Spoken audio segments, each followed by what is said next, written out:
We'd also like to remind everybody that this game can be streamed live via sports.abs-cbn.com/livestream/NCAA. Expect nila that Mark Cruz also will be coming off the bench. So tingnan natin kung ano mangyayari ngayon. Mark Cruz, number 4, pagdating sa scoring. At ito naman si Macjor Luib, who is the usual. Nakita ng mga letranista. Luib, pinasa sa kanto. All day to shoot, and the Ant-Man hits nothing but net. Amer, dinedepensa ni Abrecu. Pinasa kay De La Cruz. Changes mind in mid-air, and Ola Diogo puts it up and in. They go inside. Quinto, double team. Back to Racal. Fires for 3. Smart life, Kevin Racal. Completing that 4-point play as Dan Sara responds with a triple of his own.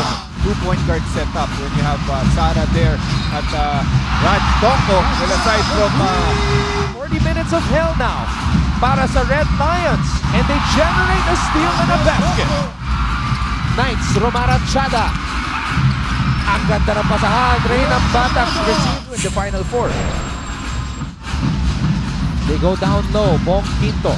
Size advantage kontra kay Tonko, and Quinto scores off of that nice floater. Tangwa. Soliano, pinasa kay Cruz. Shoots over Koga. Difficult shot right there from the Ant-Man. Championship experience dito ng dalawang team. Of course, lamang na lamang nga naman ang itong San Pedro dahil ilang beses na sila nakadating sa... Letran on top by 3. 34-31. Adiogo.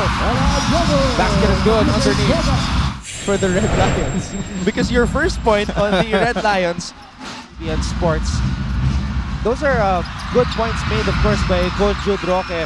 But what's interesting to note as we see this basket by Reynam Bata. Here come the Knights. Cruz, what a move! Kicks it out. Luib. Ball swing. Napunta kay Racal for 3. Nothing but net. Bang, bang! What the tally is, in those 17 matchups, 12 wins para sa San Pedro, 5 panalo lamang para sa Knights sa 91. Oh, ito grabing inspirasyon nga na dadala nito ni Manny Pacquiao dito sa koponan ng Letran screens earlier. Racal, pinasa kay Soliano, and John Soliano, he's got 9 points. This guy always plays bigger than his height. With 6 to shoot on the shot clock. Soliano changed his mind. Great presence of mind right there from Kevin Racal. Here in this quarter, a basket made also by Kevin Racal. At eto naman ang pambawi. And we are glad to have you with us here on ABS-CBN Sports in Action and Kevin Racal. And here's Cruz for 3. Goga with a bigger defender on him. They lob the ball up top to Ola. Ola with a basket underneath. Nangangalabaw na. Finally, Nista na naglalaro ngayon na lahat sila ay naniniwala na kaya nilang manalo. Pero eto naman ang hirit. May coach na may rin dito sa kanya mga young guns like JV Mocon. Nambatak again from beyond the arc. 2 of those games were won against Letran. Letran trying to stop that streak. Racal stops, pops, and connects. Counted by De La Cruz and Sara. Racal floats it up, grabs his own miss, and scores on a putback. De La Cruz, nakita si Soberano.